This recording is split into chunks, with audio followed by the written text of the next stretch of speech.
하나님이 모든 것을 지으시되 때를 따라 아름답게 하셨고 또 사람들에게는 영원을 사모하는 마음을 주셨느니라. 그러나 하나님이 하시는 일의 시종을 사람으로 측량할 수 없게 하셨도다. 아멘. 네.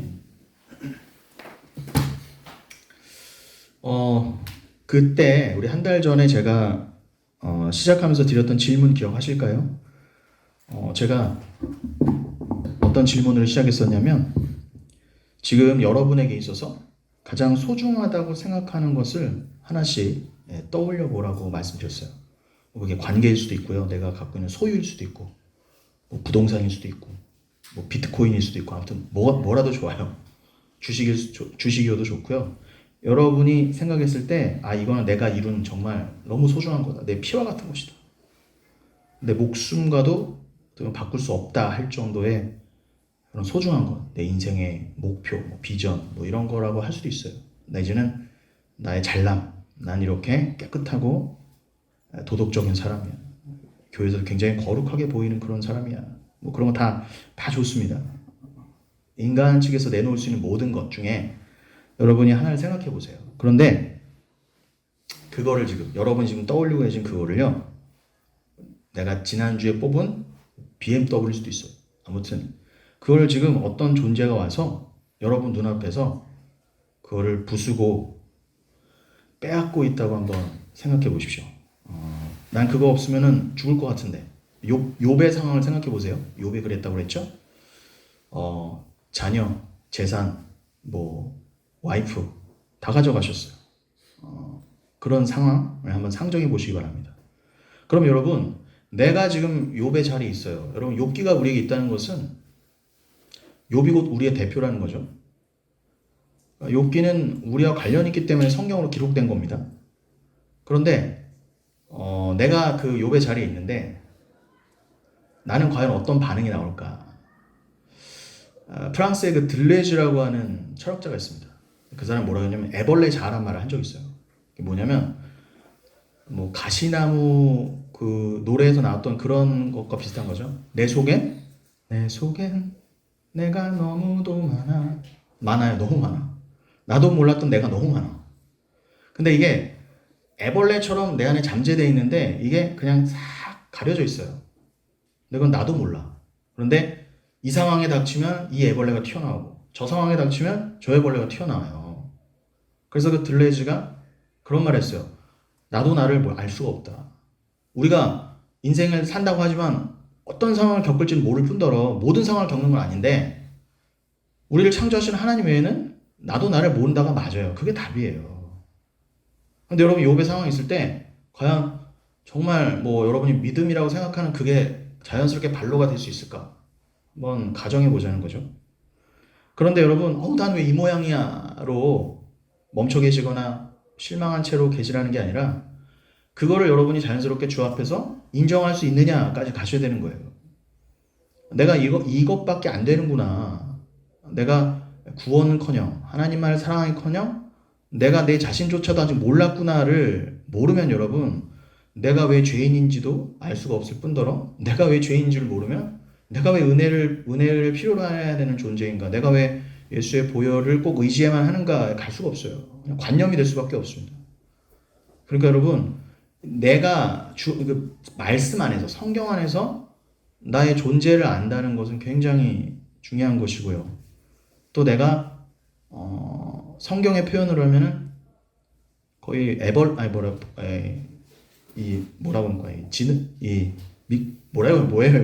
지렁이 벌레 같은 자를 보셔야 돼요. 벌레는 차라리 나아요. 꾸물거리기도 하지.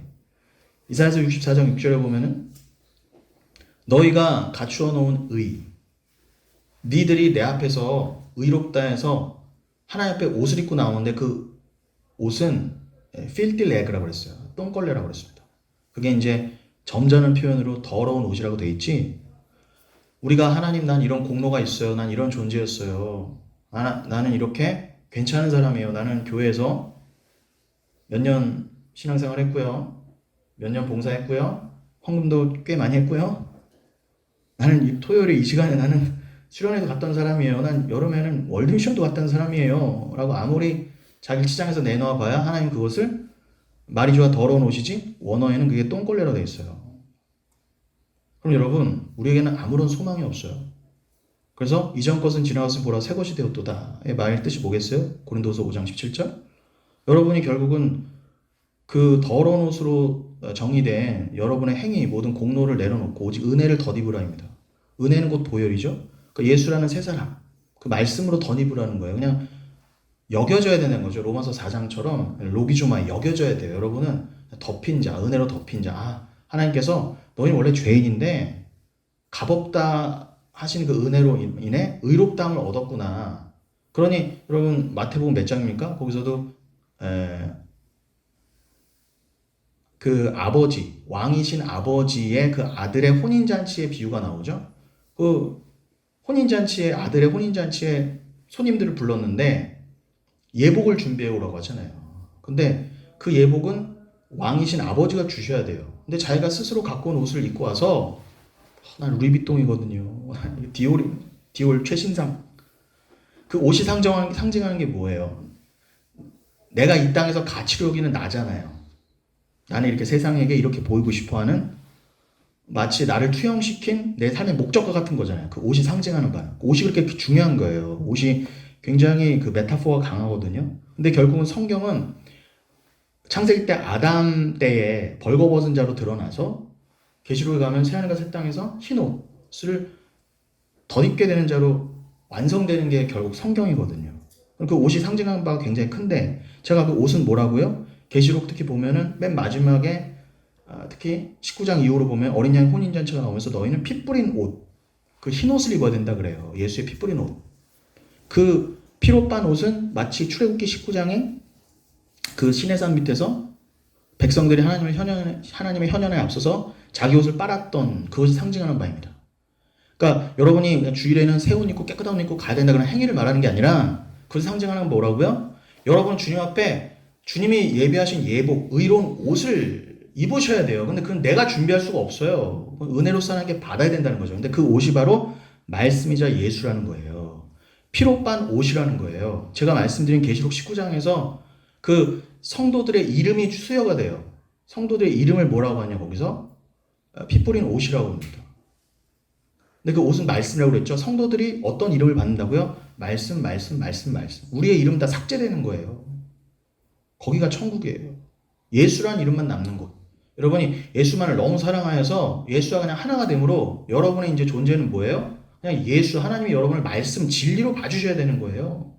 그래서 여러분이 그 예수를 완전히 덮이는 거죠.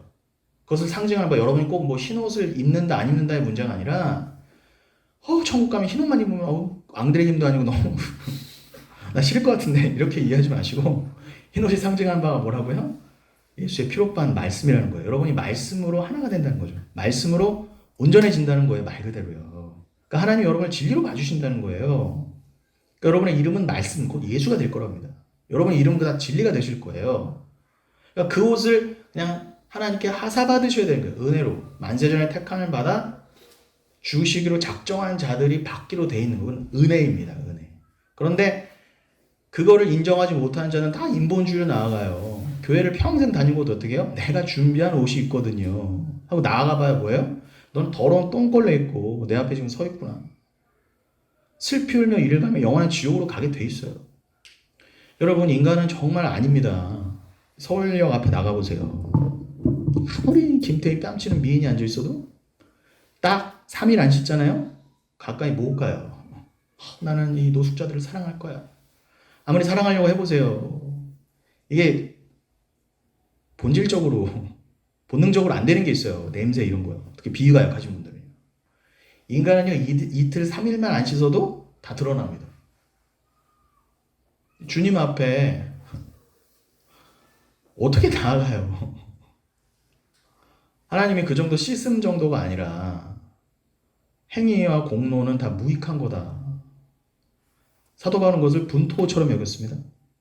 거름더미처럼 여겼어요. 그래서 사무엘상 2장에서는 한나가 기도할 때 나를 거름더미에서 건지셨다 그래요. 한나가 처음에 자식 새끼 하나 달라고 아들 하나만 저 저 여자가 그냥 괄세하네. 나는 그냥 못 살겠네 그냥. 처음엔 그렇게 기도할 수 있어요. 다 그렇게 기도하죠. 내 유익과 만족과 욕심을 위해서 주님을 찾는다 그래요. 철회한다고 합니다. 근데 거기에 한나가요. 기도했더니 아들 주셨다라는 기도 응답을 써놓은 적이 없어요. 그저 하나님 나라와 구원, 주의 보혈만을 써놨어요. 그럼 여러분, 제가 뭐 오늘 드리려고 하는 말씀 다 같은 맥락인데 본질을 생각해보자 이거예요. 여기까지 왔는데 여러분이 지금 뭐 보니까 다 제 또래이신 것 같은데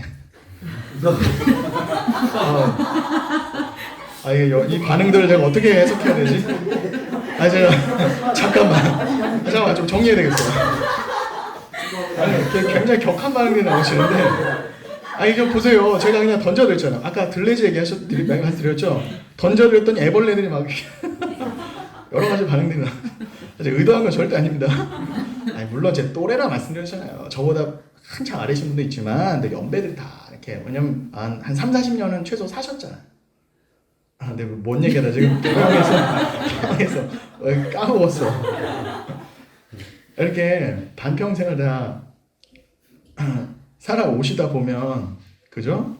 진짜 뭔 얘기하다 그랬다. 너무 당황했어 지금.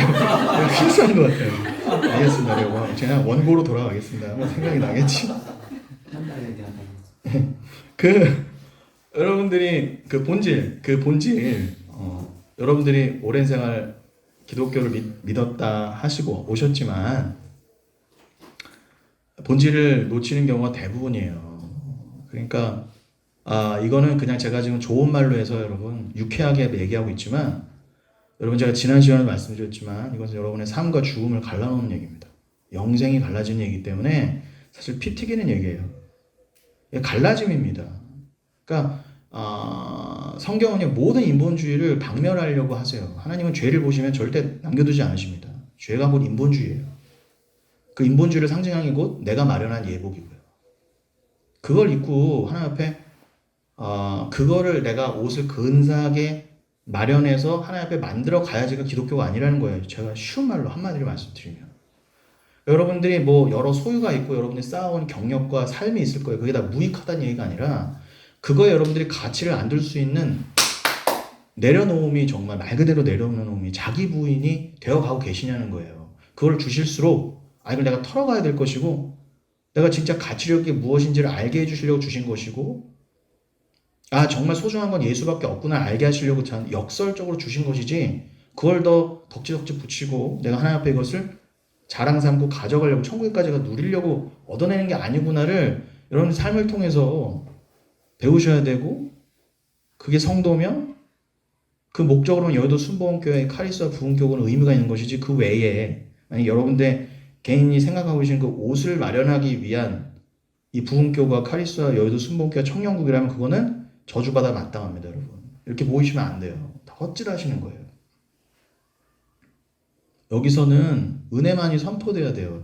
여기 오신 목적도 오직 은혜를 생각하러 오신 그 마음이 아니라면 여러분 집에서 그냥 주무셨어야 돼요. 피곤하신데 올라오시면 안 됩니다. 그래서 여러분 이거를 이제 기본적으로 상정했을 때 여러분에게 이제 이 질문이 계속 주어질 거예요. 정말 하나님이 사랑하시는 정말 하나님이 여러분을 사랑하신다면은 하나님께서 수시로 말씀을 통해 삶을 통해 물어보실 거예요. 정말 사도 바울이 분토처럼 여겼던 이 눈에 보이는 모든 현상, 나의 소유, 내 목적, 내 삶의 목적이라고 착각했던 것들, 내 삶의 방향 이것을 하나님 앞에 정말 분토처럼 여길 수 있느냐를 물어보십니다. 항상. 그래서 아까 제가 처음에 드렸던 질문처럼 그 하나님은 정말 여러분을 너무나 사랑하시면 적극적으로 여러분의 삶에 개입하셔서 털어가실 거예요. 끊어가실 거라는 겁니다. 가족 관계부터. 진리 때문에 부딪힘과 고난과 핍박이 왔을 때 그럼에도 불구하고 여러분들이 주를 포기할 수 없고 말씀을 포기할 수 없는 그 삶으로 계속 지어져 갈 때 눈물일지언정 그 삶을 포기할 수 없어요. 그건 내가 사는 삶이 아니라 주님이 이끌어가 주는 삶이에요. 그래서 주님이 살아계시구나. 날 정말 지금 띠띠어서 끌고 가고 계시는구나. 요한복음 21장처럼. 그걸 여러분의 정말 삶의 고백이 나누어지고 그 고백들이 서로 모여서 그게 정말 위로함이 되고 있냐는 말이에요. 이 부흥 교육과. 그래야 진짜 부흥이 있는 거지. 쪽수 늘어난다고 절대 가라지만 늘어나는 게 무슨 부흥이에요. 여러분 모일수록 말씀이 떨어져야 됩니다. 그럼 걸러질 거예요. 쪽수가 안 많아도 괜찮아요. 저 개쪽교회 한지 이제 반년 좀 지났지만 저도 그렇게 하고 있어요. 정말 더 네거티브하게 이래도 올 거야 이런 느낌. 이래도 오나 보자 진짜. 그래서 오는 사람이 진짜예요, 여러분. 그럼 오는 사람이 진짜예요. 자, 그래서 처음에는요 이게 악으로 보여요. 그렇게 나한테 찾아오시는 그 존재가 처음에 욥이 막 하나님을 찬양하고 뭐 나한테 주신 분도 하나님이신데 가져가신 분도 하나님, 이런 멋진 멋들어진 휘황찬란한 고백도 해봤는데 조금 신앙이 지나니까 금방 바닥에 드러나는 거예요. 원망과 불평이 쏟아지죠. 그게 인간이야. 그게 너야. 욥은 그나마 똑같은 멸망의 자녀의 모습이었는데도 차이는 딱 하나예요. 주님이 만세전에 택하셨다는 것밖에는 차이가 없어요. 그래서 그는 결국 영의 눈이 열려서 욥기 45장 5절 마지막에 나오죠. 내가 귀로만 듣던 하나님 진짜 눈으로 뵀습니다. 내가 장님이었다 눈을 떴다는 얘기가 아니잖아요. 정말 그냥 소문으로 신앙생활 했는데 그냥 이렇게 하는 게 예수 믿는 건가 보다. 이럴 때는 그냥 기도원 가는 건가 보다. 팀 수양관 가는 건가 보다. 이렇게 소문으로 신앙생활 하다가 진짜가 떨어졌어요. 그럼 눈이 열려서 하나님을 보게 되는 그 체험을 반드시 하게 하신다는 거예요. 오직 은혜로 거듭나는요. 그러니 여러분 처음에는요 그렇게 되기 전까지 하나님은 그 하나님 나에게 원수처럼 보여요. 그래서 그 하나님은 심지어는 악으로 보입니다. 이런 하나님은 나에게 필요하지 않아. 이런 하나님 나에겐 악이야. 악 같은 존재야. 내가 믿는 하나님 이런 하나님이 아니야 라고까지 거부하게 돼요. 그런데 여러분 만약에 그 하나님을 내가 제압할 수 있는 힘이 있다고 상상해 보라고도 말씀드렸죠. 그랬을 때 어떻게 해요? 그 존재를 반드시 죽이게 돼 있어요. 그래서 유대인으로 대표된 이 세상이 예수를 십자가에 달아 죽인 겁니다. 십자가 밑에서는 내가 있던 거예요, 여러분. 그 로마 병정과 침 뱉고 돌 던지던 유대인은 곧 납니다. 나는 거기서는 그러지 않았을 거라고 그러지 마세요. 그 인간이 더 아마 예수를 죽여요. 왜 죽였어요? 내가 원하는 예수, 메시아 그 하나님이 아니었거든요. 그래서 죽일 수밖에 없었다가 드러나게 돼 있어요. 그게 선악과 먹은 우리의 모습이라는 겁니다. 원래 죄인이었던 모습. 내가 원한 하나님이 아니기 때문에 나는 하나님을 이런 예수라고 믿어왔는데 왜 내가 원하는 대로 건강도 안 주시고 이쯤 되면은 내가 30, 40대 됐으면은 근사한 남편과 근사한 부인의 근사한 아파트에 근사한 차에 연봉 얼마 정도에 분명히 있었어야 되는데 왜 이렇게 안 들어주시는 거야로 분명히 가게 돼 있어요. 그거를 안 채워주시는 하나님 나에게 악이에요. 그래서 반드시 그 하나님을 죽이게 돼 있어요. 그게 십자가의 예수를 죽였던 우리의 모습이었다는 거죠. 그래서 여러분 이 세상에서는요 그렇게 그 존재를 죽이는 것을 가치라 여깁니다. 인간이 최고다. 신은 없다. 이렇게 된 거죠. 네. 근데 여러분 뭐 신은 없다 얘기하니까 니체가 생각나는데 이따가 실존주의 시간이 나면 말씀드리겠지만 니체는 실존주의의 거의 뿌리가 되죠. 근데 여러분 좀 오해하지 마셔야 될 게 단순히 니체가 신은 죽었다 그래서 뭐 무신론자 어쩌고 아니 뭐 철학자 중에 유신론자가 얼마나 있겠냐면은 뭐 니체가 그런 말 했다고 해서 너무 이렇게 단순히 문자적으로 오해하지 마세요. 니체의 원래 속뜻은 뭐였냐면은 그래 신은 없다. 왜? 니들이 죽였으니까 그 뜻이에요.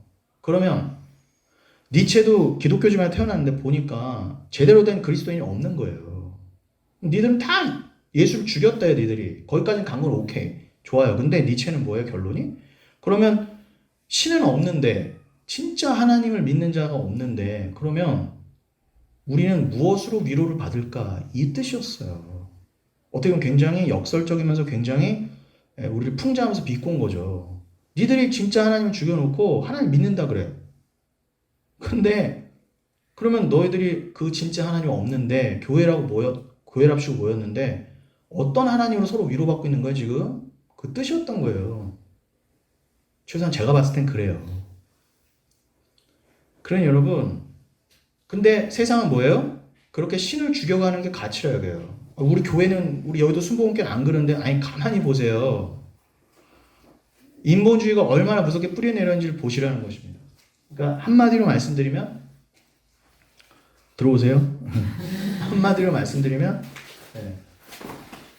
오직 은혜를 죽이는 것이 인본주의입니다, 여러분. 기억하세요. 여러분이 어떤 예배를 드리던 어떤 상황에서 교회로 모였던 여러분 반드시 기억하셔야 될 것은 오직 은혜, 말 그대로 이 하나님 앞에 말씀이라는 옷으로만 덧입혀져야 되는 거, 오직 은혜를 조금이라도 부정하는 게 있으면 그건 무조건 인본주의예요. 그거는 하나님이 멸하실 것입니다.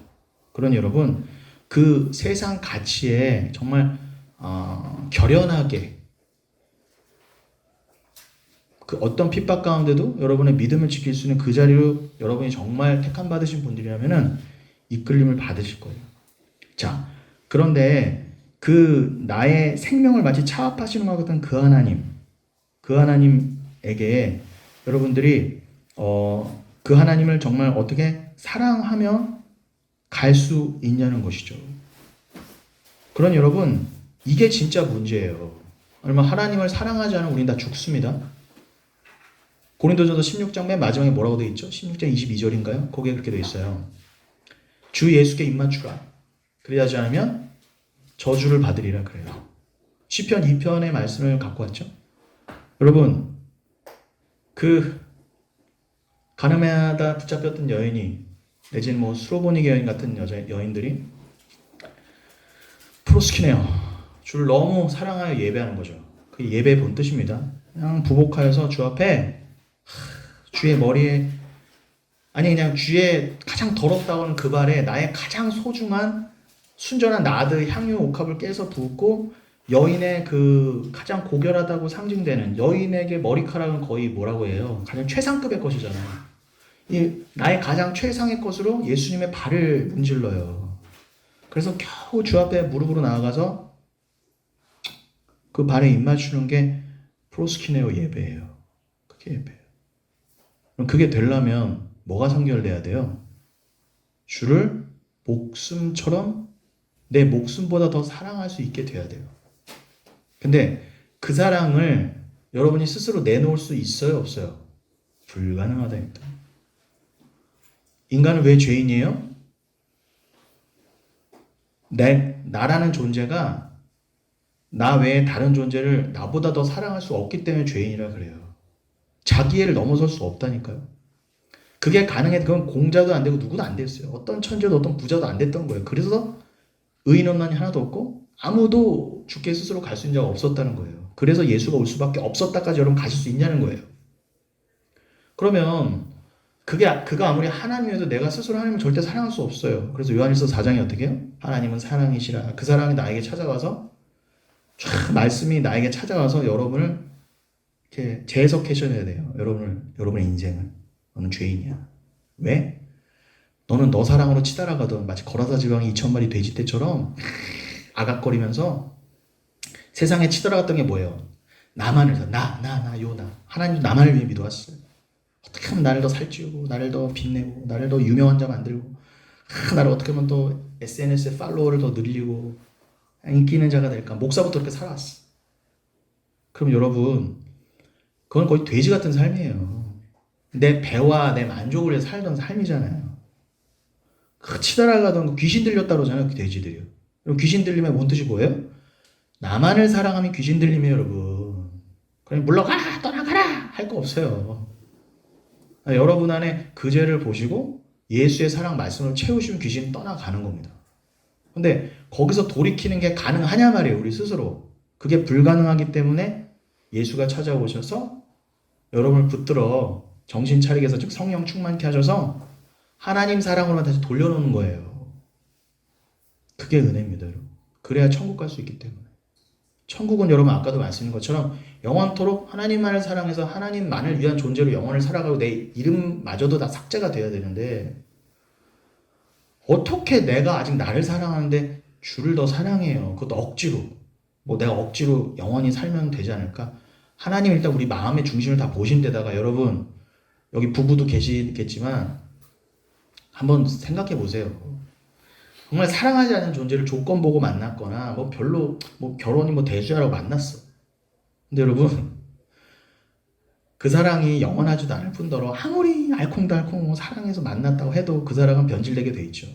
근데 여러분, 나중에 그 변질된 사랑인데 억지로 부부니까 살아야 돼. 그건 적과의 동침입니다. 적과의 동침. 그거 해결 안 돼요. 해결 안 돼요. 그 사랑이 아니면. 그러니 여러분, 사랑하지 않는 존재하고는요, 그 영원을 산다는 것은 거기 가면 아무리 맛있는 음식이 있고 좋은 반포 자이의 100배 되는 좋은 아파트에 살아도 여러분, 거긴 지옥이 되는 거예요. 그러니 아무리 사망의 음침한 골짜기 초가 삼간이어도 내 사랑과 같이 있는 게 거기가 천국인 것이지. 그 비밀을 알아가셔야 돼요. 그러니까 내가 스스로는 절대 나보다 다른 존재를 사랑할 수 없는데 그게 하나님이어도 불가능한데 그 죄를 깨주시기 위해서 하나님이 진짜 사랑은 이거야. 성경에서 말하는 진짜 사랑의 정의대로 성경에서 나온 게 진짜 진리의 사랑이잖아요. 참 사랑이잖아요. 세상에서도 말하는 그 사랑 말고요. 그러니까 가짜 사랑이 난무하다는 건 뭐예요? 진짜가 있다는 거잖아요. 그러니까 성경에서 말하는 진짜 사랑은 뭐예요? 로마서 5장 8절에서도 그렇고 좀 전에 말씀드린 요한일서 4장에서도 그렇고 어떻게 해요? 하나님은 사랑이셔서 어느 세상에 어느 책에 하나님은 사랑이시라고 정의를 내려요. 근데 그 사랑은 그냥 아무나 말하는 그 사랑이 아니라 말 그대로 그 사랑이요. 날 위해 죽으신 그 사랑이요. 로마서 5장 8절은 뭐라고요? 우리가 아직 죄인 되었을 때 하나님과 원수 되었다는 거죠. 원수는 뭐예요? 불구대천의 원수예요. 여러분은 하나님과 하나님을 같이 이고 살 수 없었던 다 죄인이었단 말입니다. 적당한 죄인이 아니라 죄인이네. 하나님 보시면 이 원수 그러면서 단칼에 여러분을 마치 아브라함이 이삭을 죽이시지 않으면 안 되는 존재들이었어요. 저와 여러분은요. 그래서 하나님과 아직 완벽한 원수였을 때 그 원수를 위해서 어떻게 해요? 자기 사랑을 확증하시려고 아들 피를 흘리셨다. 우리에게 유일한 아들, 모노겐에서 독생자를 주셨다 해요. 여러분, 아무리 사랑해도 자기의 가장 소중한 아이고 하나님이 자기 대신에 예수님을 십자가에 달았네. 그럼 그렇게 생각하지 마세요. 아들이 달렸다는 거는 하나님이 곧 달리셨다는 거예요. 하나님 곧 또 예수님이잖아요. 근데 차라리 내가 달리지 나의 가장 사랑하는 존재를 달리겠다는 건 그것도 원수를 위해서. 그게 가능해요? 가능하지 않아요? 불가능하단 말입니다. 하나님이 아니고는요. 근데 여러분 그 사랑이 정말 여러분 소중하고 깨어지시고 깨달아지시고 믿어지시단 말이에요. 그러니 그 사랑이 안 쓰면 나는 길이요 진리요 생명이어서 요한복음 14장 6절이죠. 그 사랑이 아니고 나는 하나님께 나아갈 수 없다고 했는데 야 내가 아무리 여기서 잘났다고 그러고 오래 산다고 그러고 돈을 많이 벌어도 절대로 여기서 유한에 갇혀서 나만을 위해 살다가 지옥 갈 수밖에 없었는데 야 예수 그리스도가 하나님의 아들 그 아들 예수를 통해서 그 정말 하나님 사랑의 길을 내주시지 않았다면 나는 영원한 불가능이었구나. 여러분 하나님 사랑 이웃 사랑이라면서요. 그게 율법의 총정리죠. 하나님이 그렇게 정하셨어요. 여러분 하나님 사랑이 이해가 돼요. 근데 그 하나님 사랑은 이제 내가 안 되는 걸로 알게 됐어요. 그럼 이웃 사랑은 뭐예요? 이 이웃도 이웃이지만 여러분 이웃은 그냥 내 옆에 그냥 그 이웃이 아닙니다. 문자적인 주 안에서의 믿음의 형제 자매인 것과 동시에 더 나아가서는 뭐예요? 참 이웃은 누구예요? 참 이웃. 여러분 진짜 이웃. 누가복음 10장에서 그 선한 사마리아인의 비유에서도 나온 것처럼 뭐예요? 누가 강도 만난 자의 참 이웃이냐 물어봤잖아요. 그럼 우린 다 강도 만난 자란 말입니다, 여러분. 인본주의는 다 어떻게 해석해요? 네가 잘난 이웃이 돼서 네가 사마리아인에서 도와줘라잖아요. 네가 예수 믿는 사람이니까 이런 잘난 사람이 되라, 착한 일을 해라 하지만 그건 다 틀린 해석이랄까 여러분. 악마적인 해석이에요. 여러분 다 강도 만난 아무것도 할 수 없는 불가능한 그냥 죽어가던 자, 거반 죽었다. 율법을 상징하는 대제사장과 유대인들이 다 피해갔던 자예요. 이거 더러워. 만지지 못한 거의 죽은 자였단 말입니다. 그죠? 근데 그 자를 누가 찾아와서요? 선한 사마리아인이 찾아와서 자신의 것을 다 내어주잖아요. 그래서 예수님이 묻습니다. 너 이렇게 기리기리 유대인 청년아 기리기리 날뛰지 말고 이웃 좀 알려줘봐. 내가 그냥 덥석 사랑해버릴게. 내가 할 수 있어. 할 수 있다 하면 된다. 알려줘봐. 알려주기만 해봐. 내가 가서 막 사랑해버릴 테니까. 그럼 영생이라며 내가 사랑할게. 사랑도 지가 한대요. 사랑이 뭔지도 모르는 주제에. 그런데 뭐예요? 아, 너는 강도 만난 자야. 너는 그냥 사랑을 입어야 돼. 그럼 너의 참 이웃은 누구야? 혈통과 이런 걸 다 떠나서 그 사마리아인이 너의 진짜 이웃이잖아. 너를 위해서 다 내어준 그 사람. 여러분, 그러니까 나의 참 이웃은 누구예요? 선한 사마리아인으로 설명된 예수 그리스도란 말입니다. 그럼 여러분이 진짜 이웃, 여러분에게 진짜를 내어주신 진짜 이웃을 사랑하라. 그게 곧 하나님 사랑이라는 거예요. 그럼 하나님 사랑과 이웃 사랑은 그럼 뭐예요? 하나님 사랑과 예수 사랑이란 말입니다. 그럼 하나님 곧 예수라면서요. 그럼 합치면 뭐예요? 예수 사랑이에요. 결국 율법은 다 뭐예요? 예수 사랑하라예요. 또 마음과 뜻과 정성을 다해 목숨을 다 바쳐. 그렇게 사랑하지 못하면 여러분은 다 불가능해요. 다 지옥 가야 돼요. 한 명도 예 없이. 여러분 여기서 자유하신 분 있어요, 없어요? 여러분 제 말이 불편하신가요? 아니 여기가 아니고는 천국과 지옥이 언제 설명이 돼요? 치열하게 여러분의 영생이 나눠져야 될 거 아닙니까? 곧인데 곧. 예수님 곧 오신다면서요. 여러분의 진짜 문제는 뭐라고요? 여러분의 지금 결혼, 경제 상황, 건강이 지금 문제가 아니에요. 여러분의 진짜 문제는 뭐예요? 죽고 사는 문제입니다. 교회는 왜 모여야 돼요? 그거 치열하게 나누려고 모이는 것이지. 여러분 모이셔서 밥 한 끼 먹고 커피 한잔 하고 또 때 되면 꽃놀이 좀 가고 교회에서 미팅 열어준다 그러면 미팅도 주선한 다음 나가보고 벚꽃놀이 하면 나가보고 다 잘못된 거예요. 그러니 여러분이 답을 얻고 가셔야 돼요. 교회 오시면요. 답이 없는 건 교회가 아닙니다. 여러분 다 문제는 다 인식을 해요. 할 수 있어요. 그러나 누구나 답을 갖고 있는 건 아니에요. 그러니까 그 예수란 답을 갖고 있는 것이 바로 교회라는 것입니다. 여러분, 그러니 여러분이 지금 그 하나님과 전쟁을 치르고 계신다고 생각하시면 돼요. 영적 전쟁은 뭐예요? 허공에다 대고 물러가라 사단아, 얘 슉슉 떠나가. 이거 아니에요. 아닙니다. 영적 전쟁은 뭐예요? 에베소서 6장에도 나오잖아요. 혈과 육에 가는 게 아니라면서요. 뭐예요? 뭐가 진짜 여러분의 축기의 대상이에요? 아까 걸어다 2,000마리 돼지로도 설명드렸죠? 세상을 사랑하는 여러분 안에 내재되어 있던 그 마귀적 속성이요. 여러분이 원래 죄인이고 하나님의 원수였단 말입니다. 그럼 내 안에 그 죄가 여러분이 싸워야 돼요. 근데 나는 스스로 싸울 수 없어요. 주가 내 안에 뚫고 들어오셨어. 그건 거부할 수 없는 은혜. 이 리지스터블 그레이스라고 하죠. 저항할 수 없는 은혜. 종교개혁의 가장 핵심적인 교리 중에 하나입니다. 이게 나눠지지 않는 건 교회가 아니에요. 그게 왜 개신교예요? 이 핵심 교리가 나눠지지 않는데 그게 어떻게 교회냐 말입니다. 도대체. 저항할 수 없는, 거부할 수 없는 그 은혜에 그냥 끌려가면서 내 안에서 하나님 자꾸 싸워가시는 거예요. 출애굽기 14장에 뭐라고 하세요? 이 백성들이 홍해까지 왔네? 아무리 부자고 오고 잘난 자가 오고 이건희가 오고 윤석열이 왔어요. 홍해바다 앞에. 바다를 건널 수가 없어요. 다 죽는 거예요. 뒤에는 애국 세상의 상징이죠. 앞에는 바다. 저주의 상징이에요. 그러니까 하나님 거기에 몰아가신 거예요. 뭐라고 하세요? 자, 봤지? 니들 이제 다 내려놔. 너희는 구원에 있어서 절대 불가능해. 인정하지? 이제 나만 봐. 하시는 거예요. 그럼 뭐라고 그래요? 이제는 너희는 가만히 있어. 내가 행하는 구원을 바라보라 하시잖아요. 구원은 여러분이 행하는 게 아니에요. 근데 거기서 말하는 기가 막힌 게 뭐냐면 그 구원이 원어에 보면 예슈아라고 되어 있어요. 예슈아. 예슈아가 뭐예요? 당연히 구원이잖아요. 그게 예수의 이름이란 말입니다. 여호수아, 예호슈아죠 원래. 그냥 호세아 아들, 여호수아로 바꿔주잖아요. 눈의 아들을.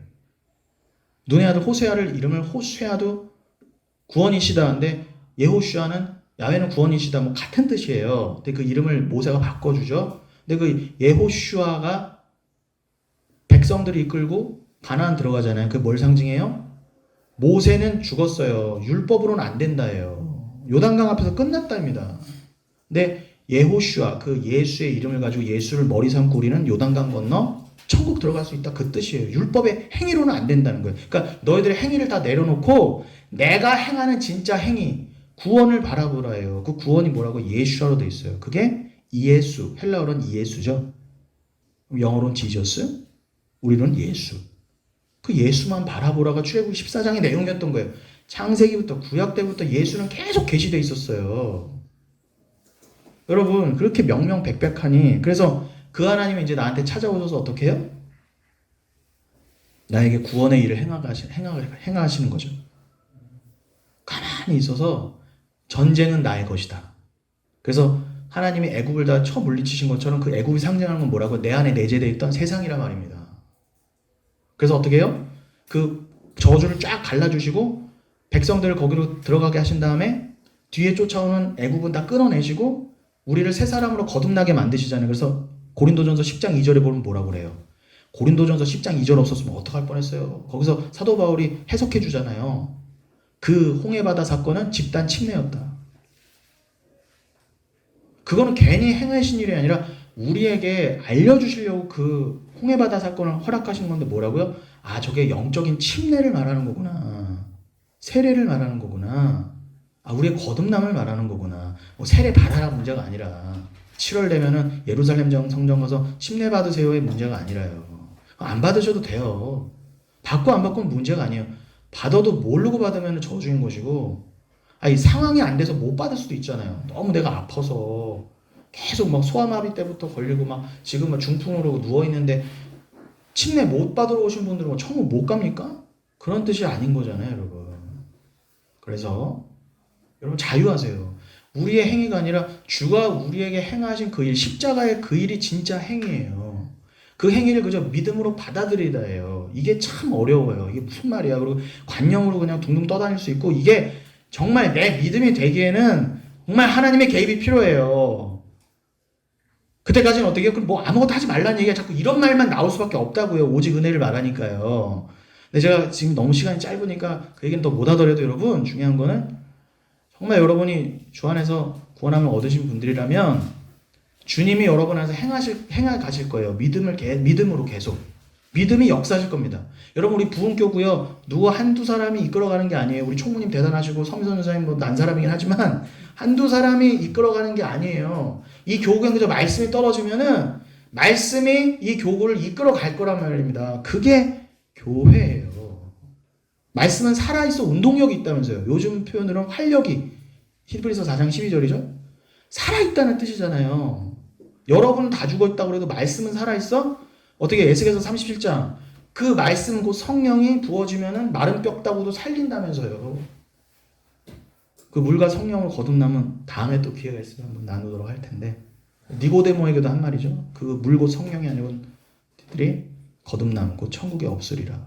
다 연결된 말입니다. 자, 아무튼 그 영적 전쟁은 뭐라고요? 진짜 영적 전쟁은 여러분 하나님 찾아오셔서 여러분의 옛사람 돼지 같던 그 돼지고기를 욕하는 게 아니라 그 세상을 향해 그냥 치달아가던 아각거리면서 하고 그냥 치달아가던 나를 죽여가시기 위해 찾아오신 그 하나님은 누구와 전쟁을 한다? 내 옛사람과 내 육과 싸움을 하시는 거예요. 처음엔 그 하나님이 너무 미워요. 너무 미워요. 그러나 전쟁은 누구 거? 하나님 거라고 그러잖아요. 구약 내내. 그럼 여러분이 하나님에 의해서 택하신 받은 백성이라면 두려워하시거나 겁내지 마세요. 여러분은 안 될 것 같은 게 맞아요.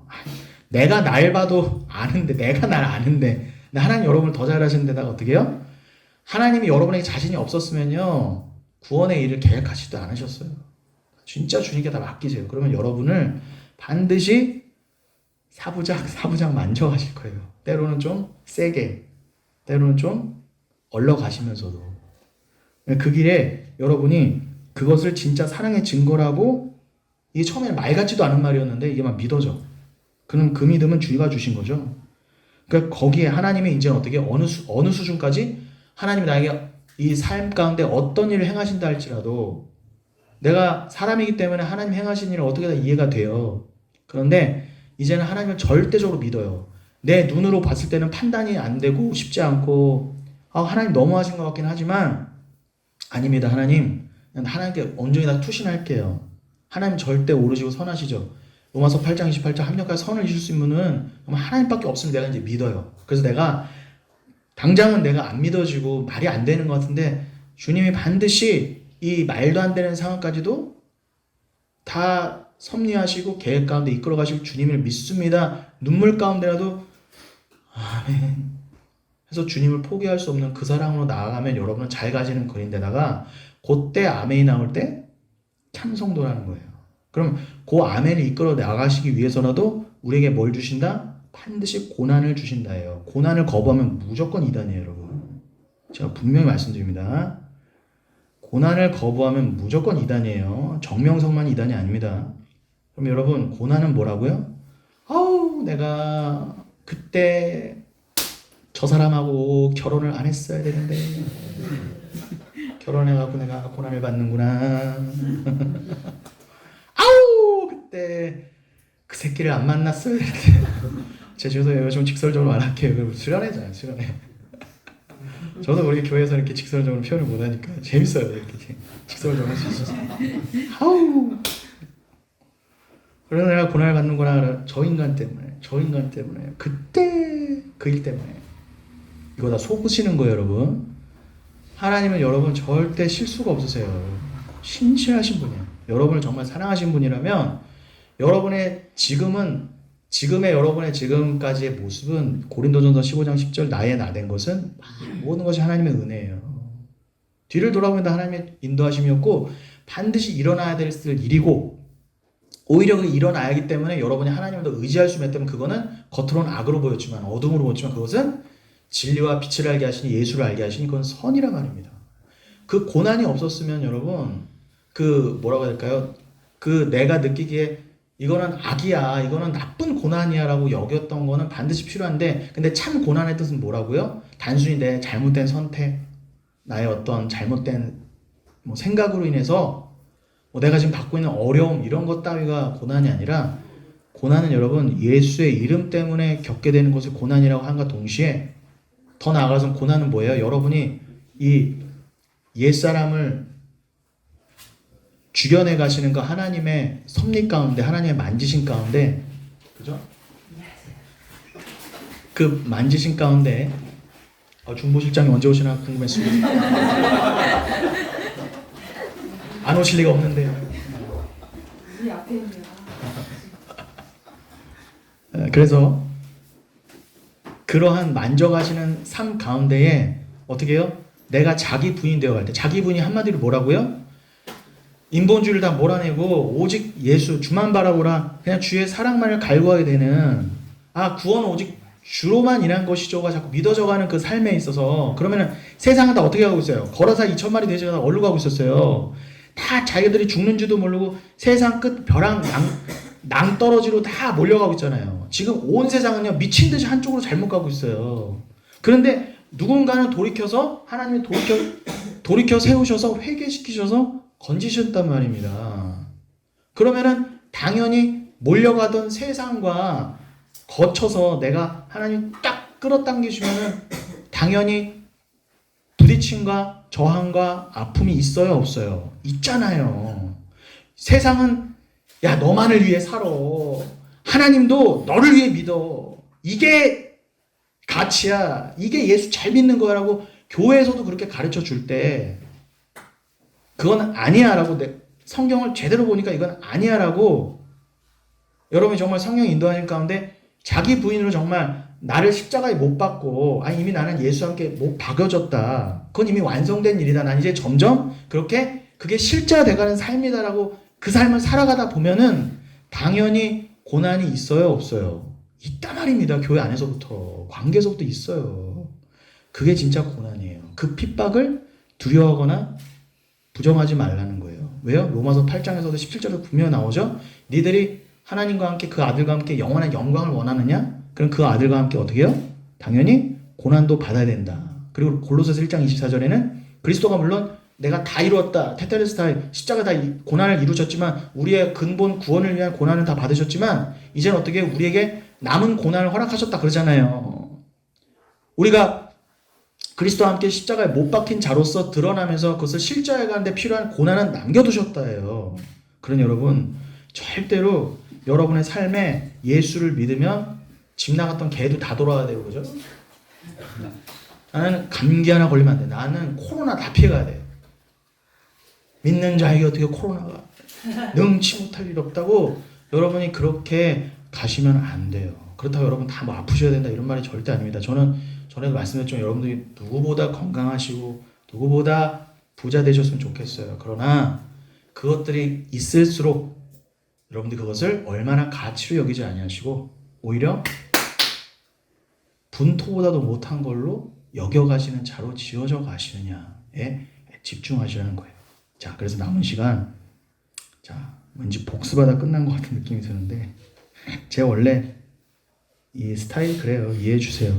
그래서 여러분, 그럼 여러분, 신앙생활은 그러니 이미 심판받아 썩어져가는 이 세상에서의 나, 그리고 그 나를 이 세상에서 더욱 구축하기 위해 생명처럼 소유해서 나라는 존재에 덕지덕지 붙여놨던 것들을 끊어내고 내려놓아 가는 게 바로 신앙생활이라 정의할 수 있습니다. 그게 신앙생활이에요, 여러분.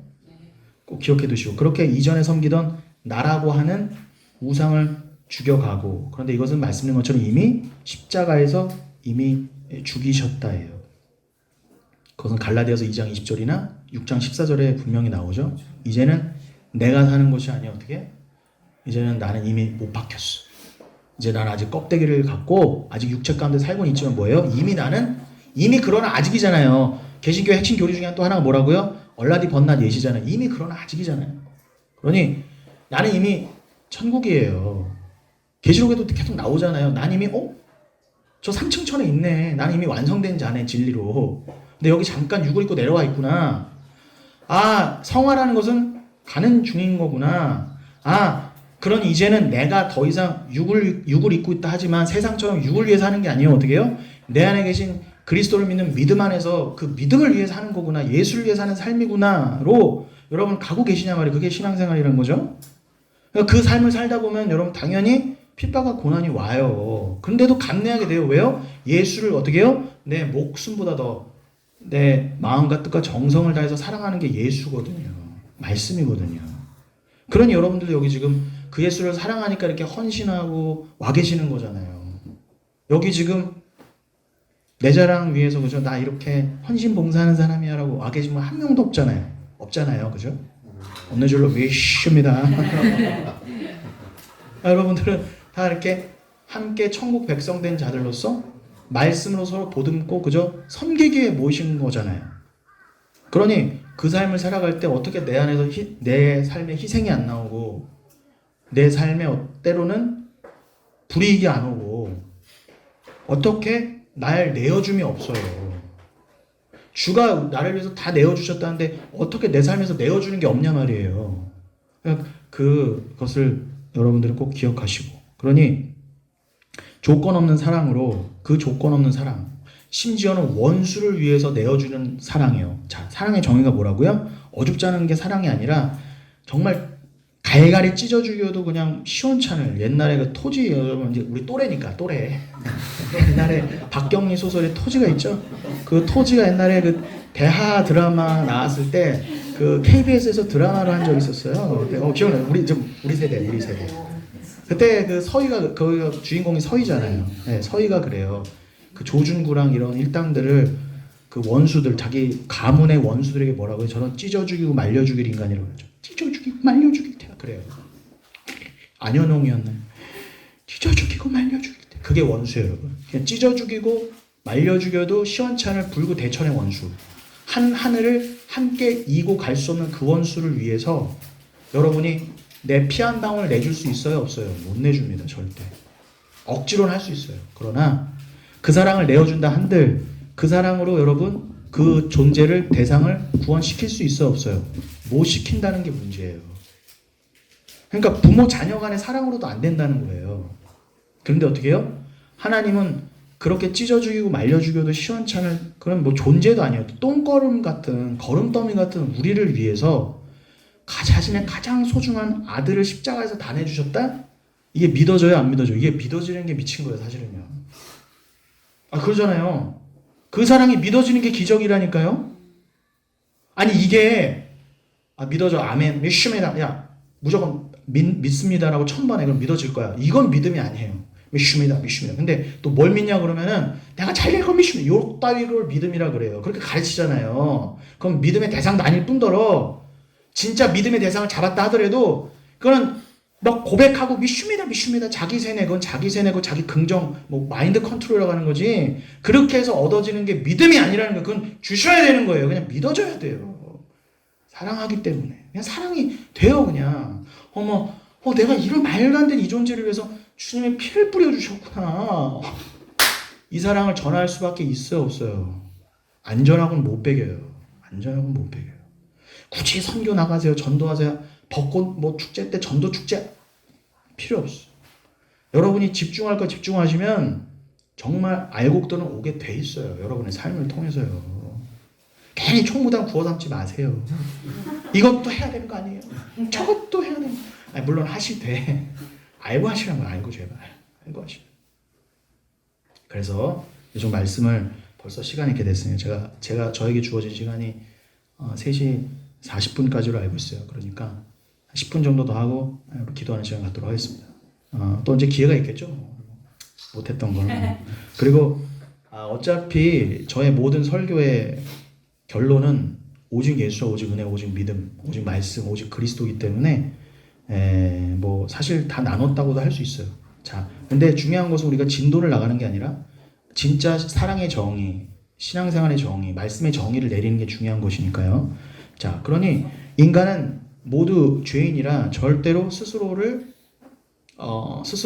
다른 존재를 나보다 더 사랑할 수 없을 뿐더러 그래서 예수 그리스도가 이 죄인인 나를 위해 찾아오셔서 그 사랑을 부어줄 수밖에 없었으며 그게 믿어져요.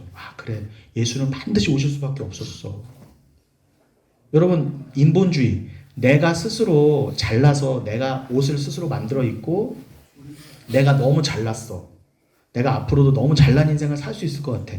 이게 나에 대한 가능성이 0.0001%라도 있으면 여러분 예수가 필요 없다니까요. 왜요? 억만 년의 시간이 지나면 계속 어떻게 돼요? 요즘에 잘못 가는 교회를 보세요. 십자가는 대형 십자가를 걸어놔도요. 결국은 뭐예요? 십자가 예수가 없다니까요.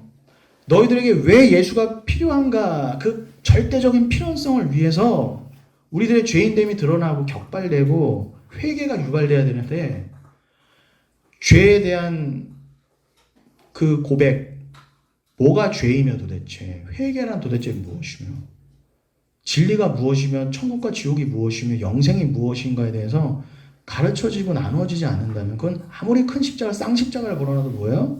교회가 아니라는 거예요. 말씀이 없어요. 그러니 여러분, 그 말씀이 날 찾아오셔서 어떻게 해요? 하나님이 우리를 먼저 사랑하심이 사랑이시라 그래요. 특히 요한일서 4장이 그러죠. 사랑의 정의가 뭐라고요? 그가 나를 위해서, 이 죄인을 위해서, 내가 아직 나는 죄인이야 조차도 모를 때, 내가 왜 하나님의 원수야 조차도 모를 때, 나같이 착한 사람이 어딨어? 나는 법 없이도 살 사람이 이렇게 가고 있을 때 말씀이 찾아와서 나는 사랑이나 덮이는 거구나. 하나님이 나를 먼저 택하여 사랑해 주심이 진짜 사랑이구나 알게 됐어요. 이거 아시게 되면 여러분, 이건 뭐 로또 1등이 한 100번 당첨된 거와 비교했어요. 저는요, 너 이거 깨달은 거를 정말 가질래? 아니면은 앞으로 정말 좀 찌질한 삶, 좀 가난한 삶을 살아도, 그죠? 네가 이건희의 아들이 되는 것과 뭘 선택할래? 그럼 저는 지금 단호하게 말했어요. 정말 진심입니다. 이건희의 아들 되는 길 버릴 수 있어요. 최소한 전 여기까지는 왔다고 그래도 주님 앞에 이것도 너무 교만인가요? 그러니까 여러분, 제가 말씀드리고 싶은 건 뭐냐, 여러분의 주어진 믿음이 정말 소중하다는 거예요. 그 믿음은 돈으로 살 수도 없을 뿐더러 협박으로도 안 돼요. 가르쳐도 안 돼요. 설득으로도 안 돼요. 이건 안 되는 거예요, 여러분.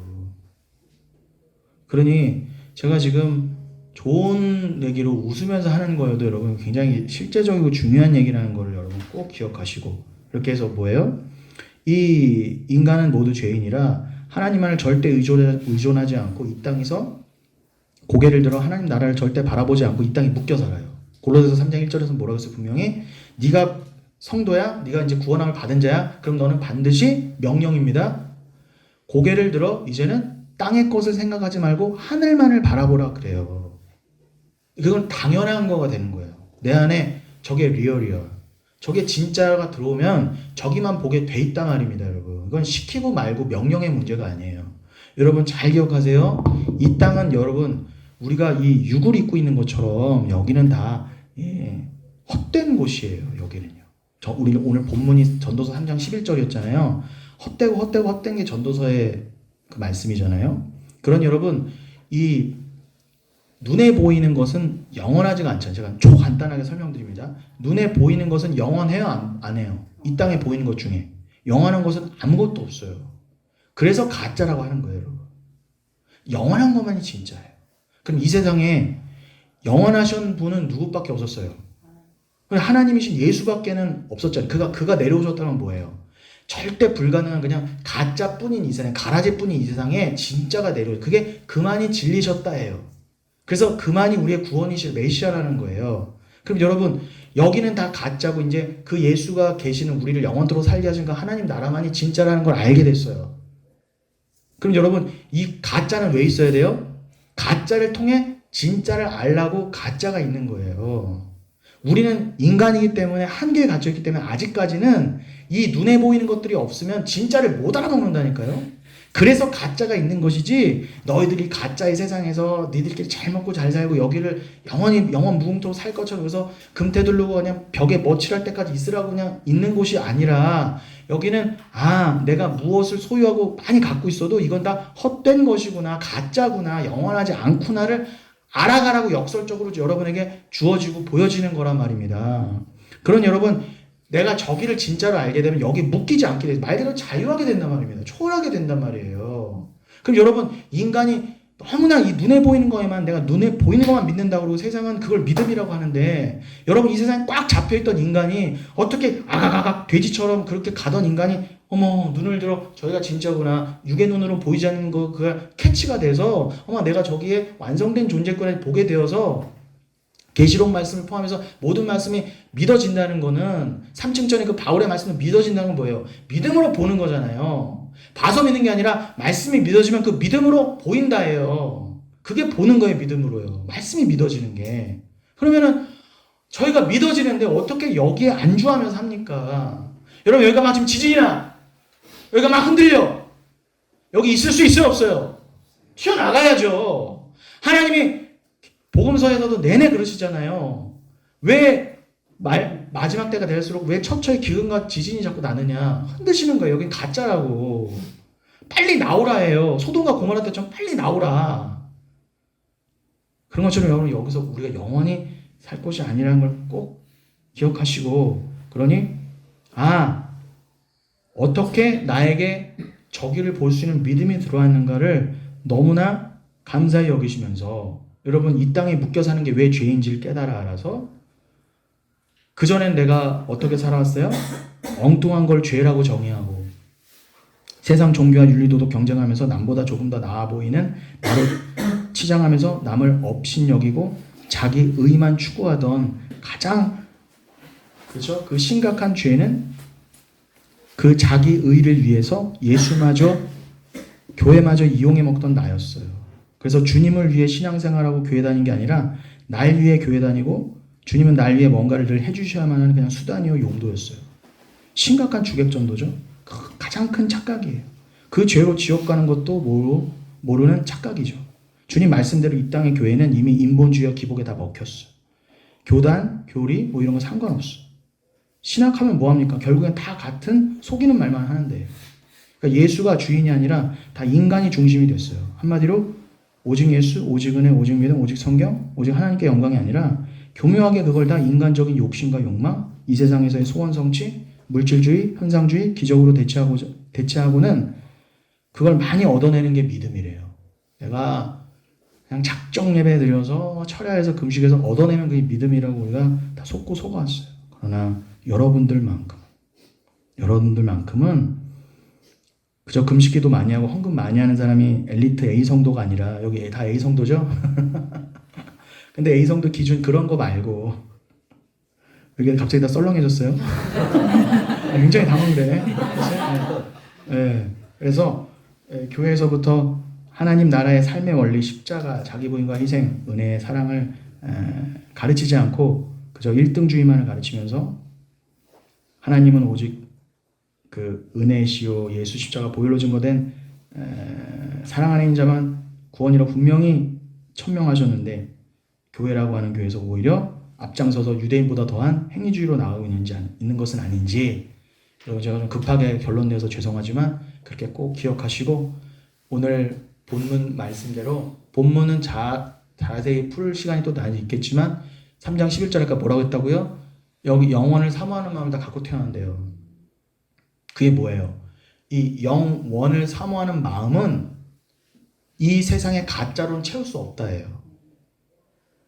그 요한복음 4장에 사마리아 여인이 그렇잖아요. 물을 길러 왔잖아요. 근데 그 여인이 뭘로 대표됐어요? 지금까지 결혼했던 남자가 5이요?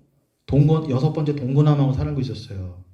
그럼 그 당시에 그 남편은 내가 갖고 싶은 세상 힘의 투영이었어요. 남편을 통해서, 남자를 통해서 내 욕구를 해결하고 내 어떤 사회적인 지위를 해결하려고 했던 그 모습이, 그게 다 우리 모습이에요. 우리가 사마리아 여인이란 말입니다. 우리가요. 그렇게 읽으셔야 돼요, 성경은요. 근데 여러분, 남자가 6이 있었잖아요. 그럼 예수님이 몇 번째 남자로 찾아오셨어요? 7번째 남자로 찾아오셨잖아요. 7은 완성의 수준, 이거 비약이다, 괜한 이상한 알레고리다 이러지 마시고요. 진짜 이상한 알레고리는 신천지에서 하는 거고, 보세요. 7은 여러분, 그 6개의 도랑아리를 예수님이 7번째 하랑아리를 채우신 것도 그렇고, 요한복음 첫 번째 기적도 그렇고, 이 7은요 성경 내내 강조되는 거잖아요. 어제 우리 제 양육팀에서 스가랴 2장 3장 4장 나눴죠. 거기도 돌이 나오는데, 예수라는 산돌이 나오는데 그 돌에 7눈이 있다 그래요. 그 7눈은 계시록에 보니까 예수 그리스도가 어린 양이 7뿔과 7눈을 갖고 그거는 7영이라 그러잖아요. 그 7은 완전수예요. 하나님의 숫자예요. 근데 그 예수가 우리에게 찾아오셔서 어떻게 해요? 진짜 남편이 되어주신다는 거예요. 여러분, 이 세상에서 우리의 진짜 남편이 되실 분은 아무도 없어요. 참이웃이 될 분도 없고요. 아무도 존재가 없어요. 그러니까 그 예수라는 진리가 내 마음에 딱 찾아오셔서 7번째 완성의 남편, 그 말씀이라는 남편을 찾아오셔서 내 마음을 딱 채워주셔야 나는 완성이 되는 거예요. 그래서 모두에게는 영원을 사모하는, 그래야 영원으로 말 그대로 갈 수가 있거든. 그 남편 덕에. 여기는 불가능해서 나는 아무리 부자여서 스페이스 X 그 로켓을 타고도 아무리 끝간길 가도 천국 못 가는 주제에 가도 못 갈 뿐더러 나는 데리고도 못 나가는 인간이 대부분이잖아요. 그럼 완벽한 불가능이란 말입니다. 그러니 요한복음 3장 13절 말씀처럼 그 참이신 예수, 유일한 진리이신 예수가 남편이 날 찾아오셔서 날 그냥 데리고 품어 안으셔서 갖고 올라가셔야 돼요. 그게 구원이란 말이에요. 그러면 하나님은 네가 구원받은 자 예수라고 여겨주신 로기존마이라니까요. 여러분, 그 일을 위해서 예수가 오셨구나. 지금 사마리아 여인에게 그 말씀하신 거예요. 그러니 어떻게 해요? 사마리아 여인 계속 목말랐어요. 남편을 아무리 가르쳐도 안 됐어. 그러니 내가 주는 생수만, 휘도로 생수를 마셔라 그래요. 아니 이 남자야, 지금 네가 나한테 물 달라고 그랬잖아. 먹는 물밖에 생각 못하는 거예요. 여러분, 제발 먹는 물로 기독교의 문제와 목적을 삼지 마시고, 먹는 물을 내주는 게, 내 입에 들어갈 물을 내주는 게 교회가 아니에요. 근데 예수님이 뭐라고요? 네가 지금 내가 너에게 물 좀 달라는 이가 누군지 알았다면은 네가 예배를 드리게 되고 진리를 갈구하게 되지, 지금 네가 그렇게 헛소리 할 수는 없어. 너 그렇게 자꾸 먹어도 목마르는 그런 이 물, 그 물은 세상의 우리의 욕구를 상징하잖아요. 여러분, 지금 있는 물 아무리 마셔도 또 목마르잖아요. 세상 것으로는 여러분의 목마름조차도 해결이 안 된다니까요.